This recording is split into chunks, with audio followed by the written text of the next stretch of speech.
petit fond.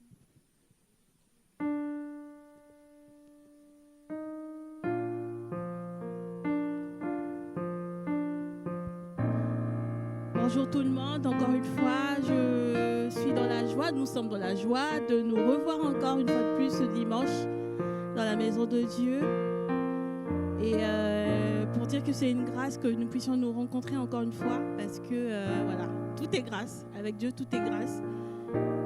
Et nous voulons bénir Dieu ce matin et être reconnaissants de sa fidélité. Oui, Dieu est fidèle, il a toujours été fidèle. À chaque étape de notre vie, il a toujours été fidèle et nous voulons le reconnaître ce matin au travers de notre louange et notre adoration. Pour illustrer cela, nous allons lire dans le psaume 78 à partir du verset 5 jusqu'au verset 33. Ils ont provoqué Dieu dans leur cœur en demandant de la nourriture à leur goût.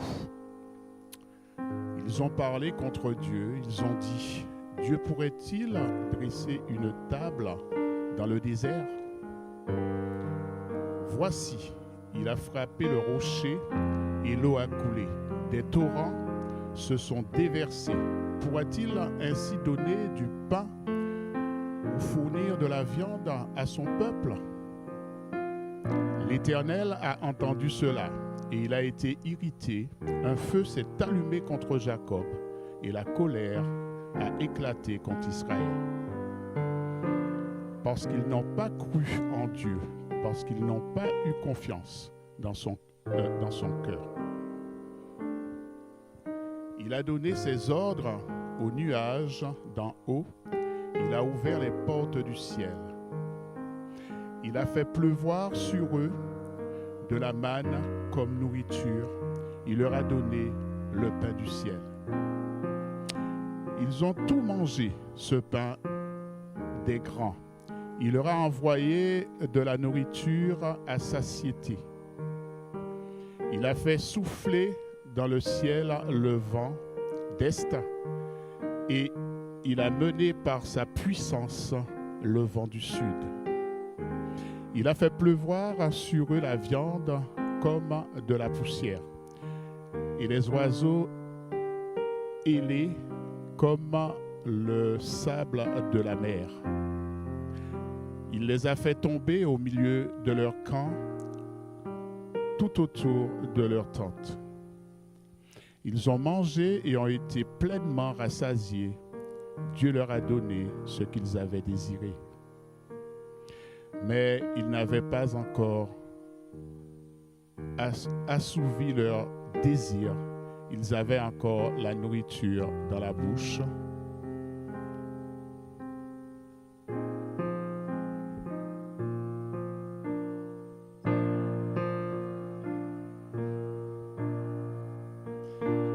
Amen. C'est un long chapitre, mais on ne pourra pas tout le lire. Mais pourquoi j'ai été frappée par ce chapitre, par ces versets, c'est de dire combien Dieu a été fidèle malgré l'inconstance des hommes. Dieu a toujours été fidèle par rapport à leurs demandes. Ils ont été vraiment loin. Imaginez un peu de la viande tomber du ciel comme ça, et après vous mangez à votre satiété, puis vous dites ben non, on veut encore plus. Et parfois, on ne se rend pas compte des bienfaits de Dieu dans nos vies. Si on peut illustrer cela, je crois que nos enfants, les petits, ils ont une tirelire où il y a le petit cochon avec les pièces. Et si on pouvait faire à chaque fois qu'on a un bienfait de Dieu, mettre dans cette tirelire, je pense qu'elle n'aura plus de place. Ça va être, on doit prendre un grand seau, je ne sais pas, un grand fût, parce que Dieu a tellement fait des choses dans nos vies. Parfois, c'est tellement énorme que parfois, on ne s'en rend même plus compte. Donc moi, ce verset m'a beaucoup frappé de dire que malgré tout ce que Dieu a fait pour Israël, ils ont continué à ne pas faire confiance, à en redemander encore. Et malgré ça, Dieu est resté fidèle. Et ce matin, nous voulons dire merci Seigneur pour tes bienfaits au travers de ce chant. Je vous invite à vous lever contre les bienfaits de Dieu.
Lorsqu'il vit, je n'ai rien à craindre.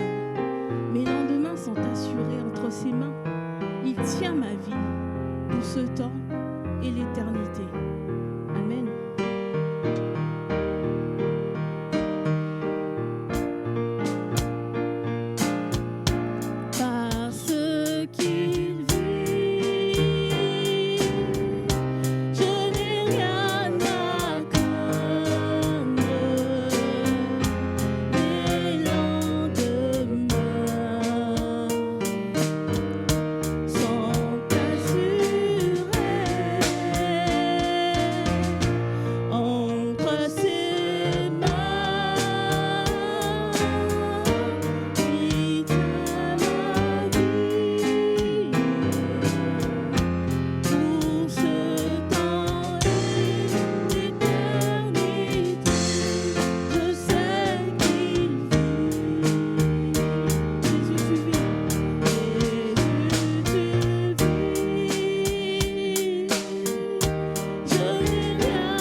Enfant de Dieu, je ne suis plus esclave de la peur. Je vous invite à vous rasseoir et vous invite également à fredonner quelques mots de reconnaissance à Dieu pour sa bonté, pour sa fidélité dans nos vies, pour le souffle renouvelé ce matin.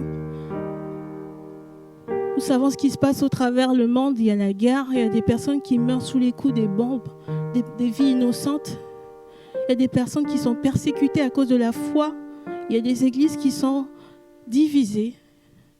Le monde est en tourment, mais nous savons que nous ne sommes plus esclaves de la peur et nous sommes enfants de Dieu. Et en tant qu'enfants de Dieu, il nous a donné le pouvoir de marcher dignement, en vainqueur, en victorieux. Il nous a rendus plus que vainqueurs. Ce matin, je vous invite, frères et sœurs, à élever vos voix, à parler à Dieu au travers de vos chants, au travers d'un passage biblique. Le Seigneur est là parmi nous. Prions.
Parmi nous.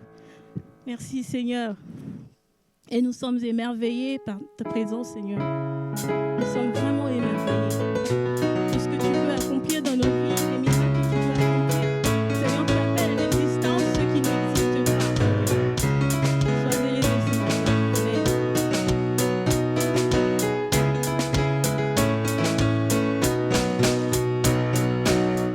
Émerveillés.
asseoir, j'invite Herbert qui va venir nous passer les annonces et ensuite ce sera la prédication.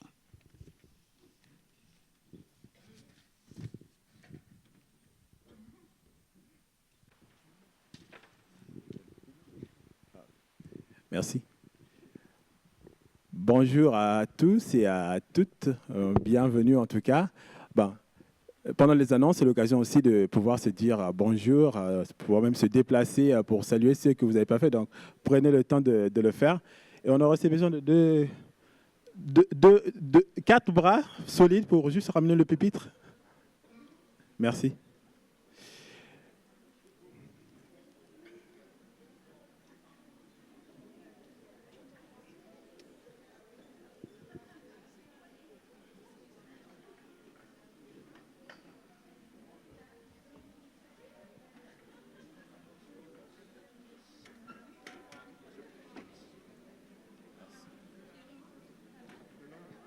Merci. Merci.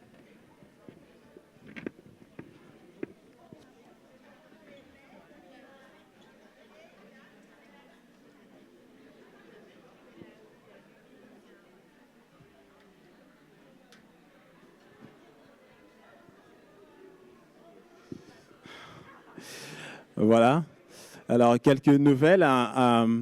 Déjà, vous donner les nouvelles concernant notre pasteur. Il est malade, Sylvain. Et on peut penser à lui dans la prière pour que Dieu puisse au moins le restaurer. Il commence à reprendre des forces, mais on va prier que Dieu puisse le restaurer. Alors, quelques nouvelles de l'Église pour cette semaine et les semaines à venir.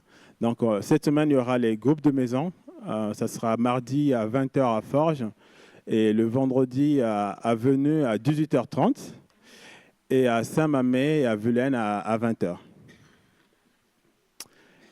Et samedi prochain, donc le 14, à 9h30, il y a la rencontre des femmes et des dames, donc passerelle.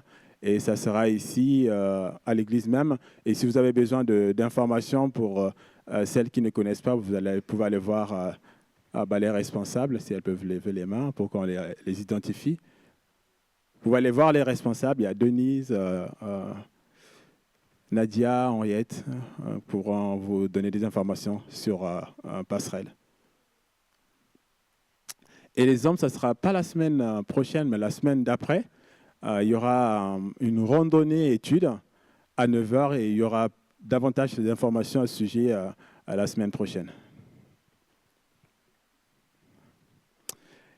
Et une autre date également importante, c'est notre Assemblée générale du 22 mars. Donc hier, on a eu un forum qui prépare justement l'Assemblée générale. On n'était pas très nombreux, mais il y a eu comme des échanges assez, on va dire, de bons échanges. Et on a aussi pris des notes. Comme a été dit également, pour préparer au mieux ces événements, s'il y a des questions, de pouvoir les anticiper, les envoyer. Ça permet en fait d'y réfléchir, de pouvoir y apporter des réponses. On en a eu pour le forum. On n'a pas tout traité encore, mais voilà, c'est l'occasion vraiment d'avoir une liste et pouvoir travailler des réponses. Donc, si pour l'Assemblée générale, vous avez des questions, n'hésitez pas à les envoyer au conseil d'église pour pouvoir les traiter. Et puis, si le jour de l'Assemblée, vous avez aussi des questions, bien sûr, vous pourrez aussi les poser. Et en lien avec l'Assemblée générale, donc, vous savez, on est une association. Oui, Seigneur, ta parole est plus qu'un trésor, c'est la vie. Nous pouvons penser que vivre, c'est avoir tous les privilèges et tous les trésors de ce monde. Mais tu nous dis que le vrai trésor est là où le voleur ne peut pas voler et là où la rouille ne peut pas non plus sévir. Et ce trésor, il est auprès de toi parce que c'est la vie éternelle. Et cette vie éternelle est dans ta parole et dans ce qu'elle dit. Et nous prions pour que cette parole que tu donnes aujourd'hui à notre frère puisse nous apporter la vie et que nous soyons à l'écoute de cette parole. Au nom de Jésus. Amen. Amen. Merci. Eh bien, bonjour à chacun. Bienvenue à ceux qui nous visitent. Voilà. Alors aujourd'hui, nous n'allons pas parler de l'Exode. On va faire 4 siècles en avant et on va parler du prophète Élie. Voilà, je suppose que vous connaissez tous le prophète Élie, vous en avez entendu parler, sinon je vous invite vraiment à lire les livres de Un roi, Deux rois, etc. pour apprendre sur la vie de ce prophète, qui est un merveilleux prophète. Et donc, le titre de la prédication sera « Tenir bon dans la vérité et dans la foi face à l'opposition ». Et on a vu qu'une sœur qui a témoigné, eh bien, elle a tenu bon pendant tout son cheminement jusqu'à aujourd'hui. Et c'est un encouragement. Donc je vous invite à lire tout de suite un texte dans le deuxième livre des Rois, chapitre 1, versets 1 à 18. Alors, il y a certainement des événements que vous n'avez peut-être pas en tête, mais on en reparlera. Donc, 2 Rois, chapitre 1, verset 1. Les Moabites se révoltèrent contre Israël après la mort du roi Akab. Akazia tomba par le treillis de sa chambre à l'étage, à Samarie, et il se blessa gravement. Il fit partir des messagers en leur disant « Allez consulter Baal-Zébud, le dieu d'Écron, pour savoir si je guérirai de cette blessure. » Verset 3, « Mais l'ange de l'Éternel dit à Élie, le Tishbite, « Lève-toi, monte à la rencontre des messagers du roi de Samarie et dis-leur, est-ce parce qu'il n'y a pas de Dieu en Israël que vous allez consulter Baal-Zébud, le dieu d'Écron? C'est pourquoi, voici ce que dit l'Éternel, tu ne redescendras pas du lit sur lequel tu es monté, car tu mourras. » Puis Élie s'en alla. Les messagers retournèrent vers Akazia qui leur demanda « Pourquoi revenez-vous » Ils lui répondirent « Un homme est monté à notre rencontre et nous a dit « Allez-y, retournez vers le roi et qui vous a envoyé et annoncez-lui « Voici ce que dit l'Éternel, est-ce parce qu'il n'y a pas de Dieu en Israël que tu nous envoies consulter Baal-Zébul, le dieu d'Écron? C'est pourquoi tu ne redescendras pas du lit sur lequel tu es monté, car tu mourras. » Verset 7, Akazia, c'était le roi, le fils d'Akab, Akazia leur demanda « Quel air avait l'homme qui est monté à votre rencontre et qui vous a dit ces paroles ?» Ils lui répondirent « C'était un homme avec un vêtement de poil et une ceinture de cuir autour de la taille. » Akazia dit alors « C'est Élie le Tishbite. » Verset 9, il envoya vers lui un chef de 50 avec ses 50 hommes. Ce chef monta vers Élie, qui était assis au sommet de la montagne. Il lui dit, « Homme de Dieu, le roi te dit, descends. » Élie répondit au chef de 50, « Si je suis un homme de Dieu, que le feu descende du ciel et te dévore, toi et tes 50 hommes. » Et le feu descendit du ciel et le dévora, lui et ses 50 hommes. Akazia envoya de nouveau vers lui un chef de 50 avec ses 50 hommes. Ce chef prit la parole et dit à Élie, « Homme de Dieu, voici ce que dit le roi, dépêche-toi de descendre. » Élie leur répondit, « Si je suis un homme de Dieu, que le feu descende du ciel et te dévore, toi et tes 50 hommes. » Et le feu de Dieu descendit du ciel et le dévora, lui et ses 50 hommes. Akazia envoya encore un troisième chef de 50 avec ses 50 hommes. Ce troisième chef de 50 monta vers Élie et, à son arrivée, il plia les genoux devant lui et il lui demanda grâce en disant « Homme de Dieu, veuille accorder un peu de valeur à ma vie et à celle de ces 50 hommes qui sont tes serviteurs. Le feu est descendu du ciel et a dévoré les 2 premiers chefs de 50 et leurs 50 hommes. Mais maintenant, veuille accorder un peu de valeur à ma vie. » L'ange de l'Éternel dit à Élie, « Descends avec lui, mais n'aie pas peur de lui. Élie se leva et descendit avec ce chef vers le roi. Il lui annonça : « Voici ce que dit l'Éternel, parce que tu as envoyé des messagers consulter Baal-Zébub, le dieu d'Écron, comme s'il n'y avait pas en Israël de Dieu dont on puisse consulter la parole, eh bien, tu ne redescendras pas du lit sur lequel tu es monté, car tu mourras. » Akazia, donc le roi fils d'Akab, mourut conformément à la parole de l'Éternel prononcée par Élie. Comme il n'avait pas de fils, eh bien c'est son frère Joram qui devint roi à sa place. Cela se passa la deuxième année du règne de Joram, le fils de Josaphat, sur Juda.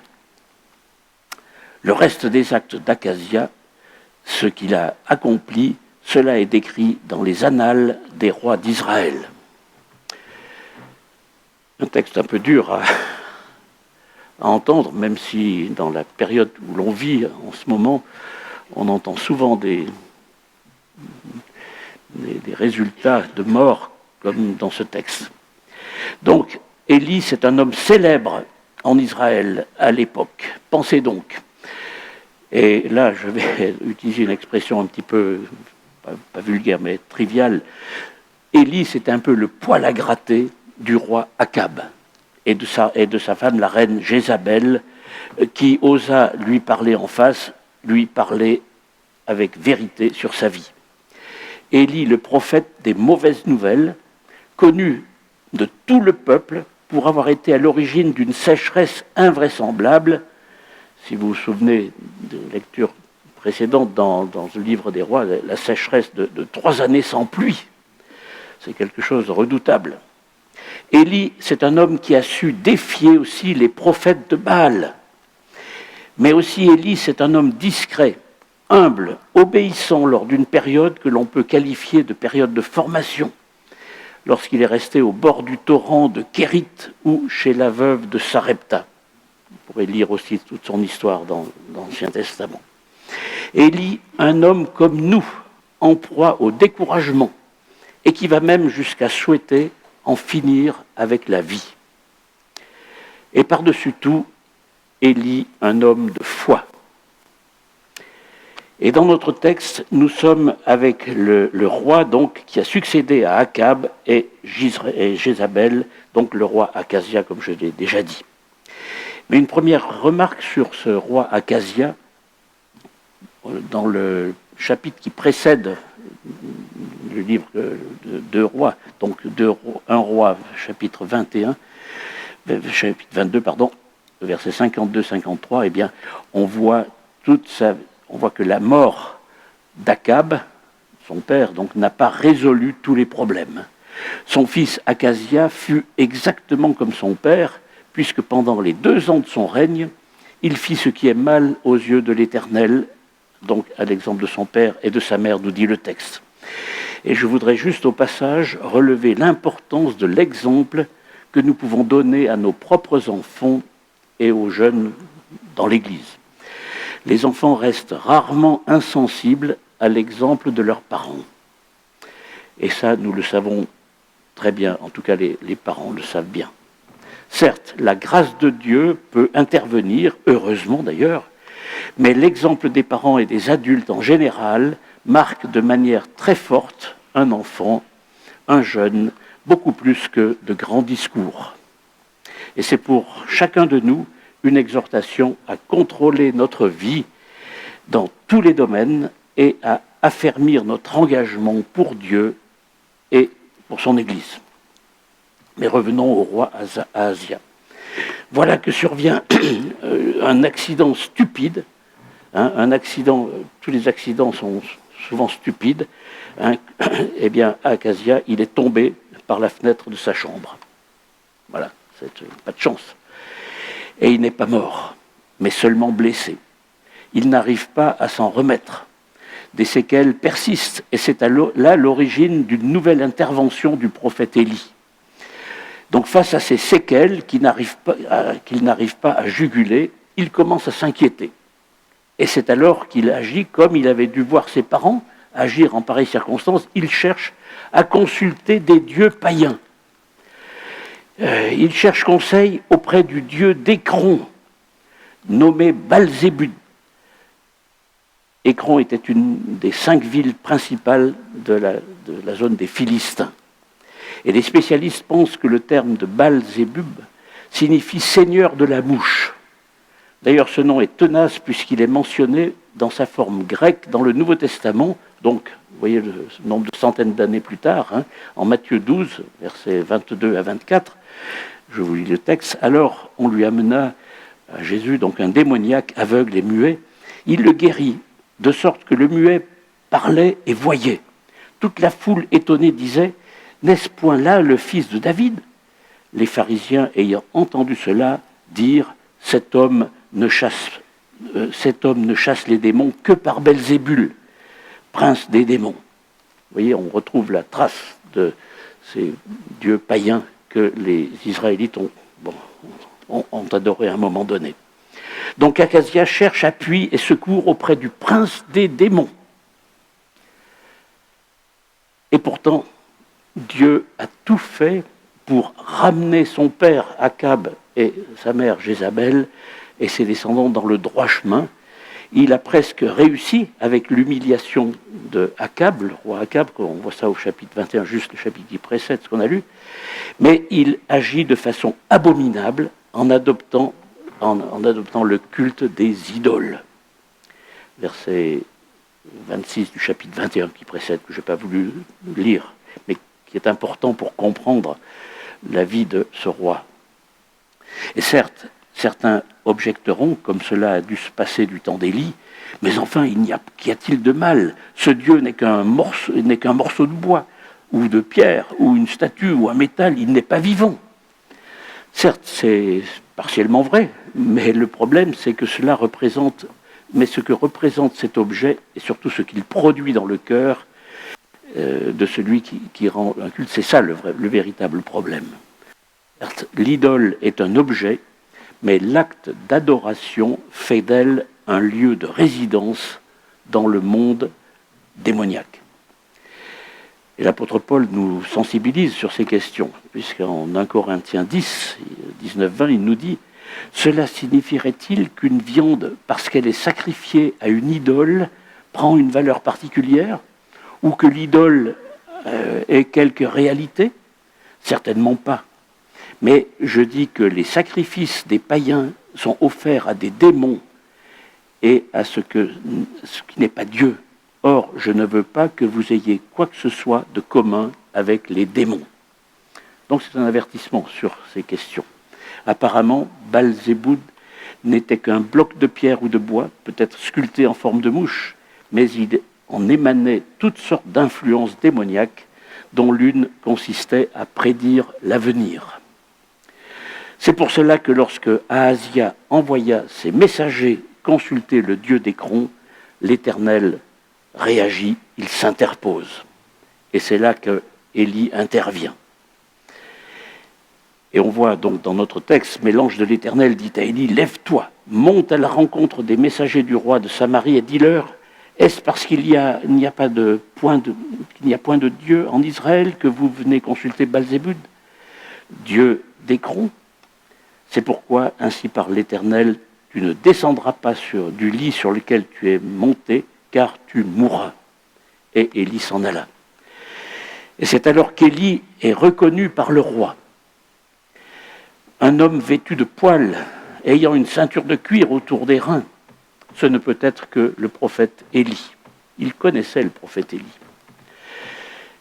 Et c'est alors que le roi, imitant ses parents, entreprend une démarche d'intimidation en envoyant à 3 reprises un chef militaire avec 50 hommes.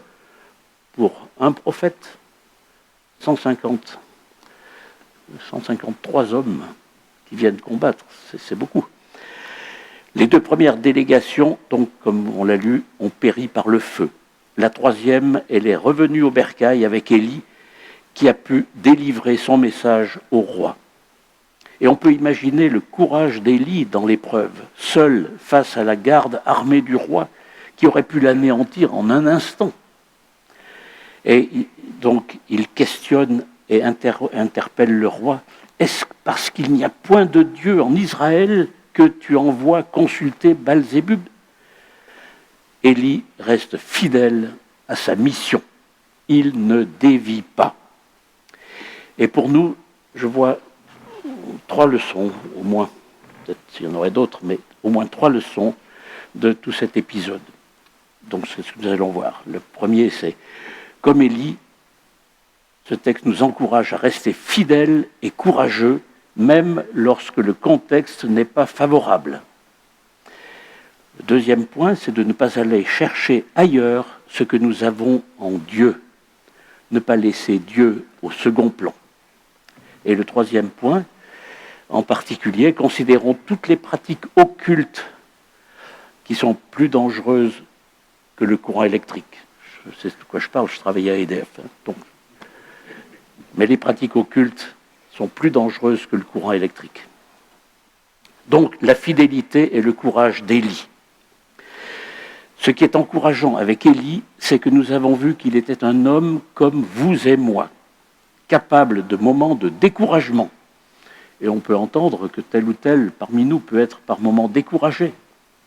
Oui, c'est arrivé aussi à Élie. Et donc nous pouvons être encouragés, stimulés par l'attitude d'Élie qui, malgré le danger, et pour la énième fois, ne dévie pas de ce que Dieu lui a demandé. Certes, et heureusement, nous ne sommes plus exposés ici en France en 2026 à des dangers tels que ceux d'Élie. Mais nous devons, malgré tout, encore et toujours affronter des situations d'opposition en lien avec l'Évangile, avec l'honnêteté, avec la moralité, point de suspension. Et affirmer sa foi dans certaines circonstances hostiles, eh bien, ça n'est pas évident. Chacun de nous, nous le savons bien. Vivre honnêtement dans certains contextes ne l'est pas non plus. Facile de passer un peu à côté des règlements. Chercher à conserver une moralité pure alors que le monde ambiant et bien des moyens modernes de communication nous poussent à céder à la tentation. Bref, nous sommes exhortés au travers de l'exemple d'Élie à tenir ferme. Tenir ferme aussi par rapport à nos différents engagements de chrétiens dans l'Église. Que Dieu donc nous y aide. C'était le premier point. Le deuxième point, donc, mettons ou remettons Dieu à la première place dans notre vie. Dieu est vexé que son peuple aille voir ailleurs. Le peuple de Dieu avait un Dieu, c'était Dieu, l'Éternel. Et au lieu de s'adresser à Dieu, le peuple est allé voir le Dieu des idoles. Il est même bien plus que vexé, Dieu. Il est indigné et très en colère, au point de condamner à mort les intervenants. Le roi était condamné à mort. Les soldats qui ont essayé de négocier, ils ont été condamnés à mort. Qui allons-nous voir en premier lorsque nous avons un problème ? Allons-nous tout de suite alimenter le concert des plaintes et des lamentations ? Nous précipitons-nous chez tel ou tel spécialiste rare ? Élaborons-nous de savantes stratégies de défense ? Cet épisode nous rappelle que nous devons en tout premier lieu consulter notre Dieu. Donc d'abord consulter notre Dieu. Ça n'exclut pas d'autres choses derrière, mais donc cela n'exclut pas donc que nous allions ensuite voir tel ou tel. Mais Dieu a à la première place dans notre vie. Et quand je réfléchis à ma propre vie, combien de fois j'ai pu agir tête baissée dans la précipitation sans prendre soin de remettre d'abord le problème à Dieu. Donc voilà le deuxième point. Mettons ou remettons Dieu à la première place dans notre vie de tous les jours. Le troisième point, attention aux pratiques occultes, plus dangereuses donc que le courant électrique. Je suis frappé de voir combien de fois le peuple d'Israël s'est détourné de Dieu pour des dieux étrangers, pour des idoles. Et pourtant, Dieu s'est manifesté de combien de manières pour prendre soin de ce peuple. Combien de délivrances, combien de miracles, et patatras. Chaque fois, c'est à recommencer, le peuple se détourne. Il y a là une faiblesse quasi congénitale dont nous ne sommes peut-être pas épargnés. Certes, nous savons en général que Dieu a en horreur que nous nous tournions vers des idoles. Tant mieux si nous n'avons pas nous-mêmes d'idoles, de pattes de lapin, de trèfle à 4 feuilles, de porte-bonheur divers, de gris-gris, que sais-je encore. Et si nous ne faisons pas tourner les tables, et si quand nous prenons une revue en main, nous ne nous précipitons pas à la page de l'horoscope, à la fin de la revue. Dieu a effectivement tout cela en horreur. Si tel ou tel parmi nous a une difficulté avec cela, je l'encourage à y couper court avec l'aide de Dieu et le cas échéant avec l'aide d'un frère ou d'une sœur de l'Église. Mais peut-être qu'aujourd'hui, les idoles prennent des déguisements moins triviaux que ceux que j'ai pu citer, comme les pattes de lapin ou les trèfles à 4 feuilles. Il n'est peut-être pas inutile de s'interroger sur les idoles modernes qui peuvent nous séduire aujourd'hui.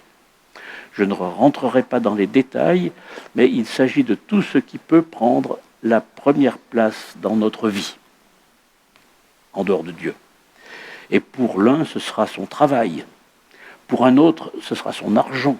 Pour un autre, ce sera sa famille. Pour un autre, ce sera son sport. Un autre, ce sera une dépendance. Et il y a des tas de dépendances modernes aujourd'hui. Dieu est jaloux de notre affect, de notre attachement. Il veut la première place dans notre vie, pas pour nous tenir dans l'oppression, mais pour notre plein épanouissement, pour notre libération. Qu'il nous aide aujourd'hui, comme pour Élie, à rester fermes, fidèles et courageux dans notre engagement pour lui. Et on voit que certains vont aller dans certains pays pour porter des Bibles, témoigner, etc. Eh bien, il faut être courageux par moments. Nous sommes aussi encouragés, comme Élie, à lui laisser la première place dans notre vie. Et nous sommes encouragés à ne pas nous laisser séduire par tout ce qui touche à l'occultisme, par les nombreuses idoles modernes qui rôdent autour de nous. Je vais prier, mais je vais aussi lire les paroles du cantique qu'on a chanté. Et j'invite les musiciens à rejoindre l'estrade. Le cantique « Dieu fidèle, tu ne changes pas ». C'est un cantique qui, je pense, est connu. Les paroles sont les suivantes. « Dieu fidèle, tu ne changes pas. Éternel, mon rocher, ma paix. Dieu puissant, je m'appuie sur toi et je crie vers toi, car tu es mon Dieu. Oui, je crie vers toi, j'ai besoin de toi. Tu es mon roc au jour de la détresse, et si je tombe, tu me relèves. Dans la tempête, ton amour me ramène au port. Tu es mon seul espoir, Seigneur. » Voilà, donc prions avant de chanter. Seigneur, nous sommes reconnaissants pour ta parole, et en particulier pour cet épisode de la vie du prophète Élie. Merci pour son exemple de foi, pour son exemple d'intégrité, pour sa fidélité dans ta connaissance, dans tes promesses. Et Seigneur, tu veux nous accompagner dans notre propre vie, chaque jour, tous les pas que nous devons faire, Seigneur, que nous puissions les faire en gardant les yeux fixés sur toi, aussi en regardant notre route, mais Seigneur, tu veux que nous soyons en priorité les yeux fixés sur toi. Bénis chaque famille représentée ici, bénis chaque personne. Sois aussi avec notre pasteur, Seigneur, soutiens-le. Et bénis aussi notre pays. Tu vois les difficultés ici et là, Seigneur, elles sont nombreuses, mais Seigneur, tu peux intervenir pour soutenir et pour aider dans ces difficultés. Sois aussi avec la paix dans le monde qui est très chahuté en ce moment. On te demande, Seigneur, que tu donnes ta sagesse à tous ceux qui ont des décisions à prendre dans ce domaine. que tu sois victorieux, Seigneur, dans la vie de ces pays, Seigneur, où il y a des chrétiens et des non-chrétiens qui souffrent. Seigneur, on te demande de les accompagner, de les soutenir. Au nom de Jésus. Amen. On va chanter le chant que Mado a lu tout à l'heure.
Amen. Oui. Merci Seigneur pour ce rappel, pour la parole, et que Seigneur, aide-nous vraiment, par ton Esprit Saint, que nous puissions mettre en pratique ces paroles, que nous puissions vraiment être à la base de l'unité et non de la division. Seigneur, que vraiment, guide-nous par ton Esprit Saint. Nous avons besoin de toi. Merci Seigneur. Et c'est la fin. Je vous souhaite un bon dimanche. Et à tous ceux qui vont fêter leur anniversaire pendant ce mois qui est dédié à la femme, dans le mois de la femme. Donc, vraiment, j'invite à toutes les femmes de briller, d'exceller, de faire toutes les choses parce que on a tout un mois pour nous. Et que Dieu soit loué. Et bonne rentrée à tous les enfants. Bon dimanche. À bientôt. Au revoir.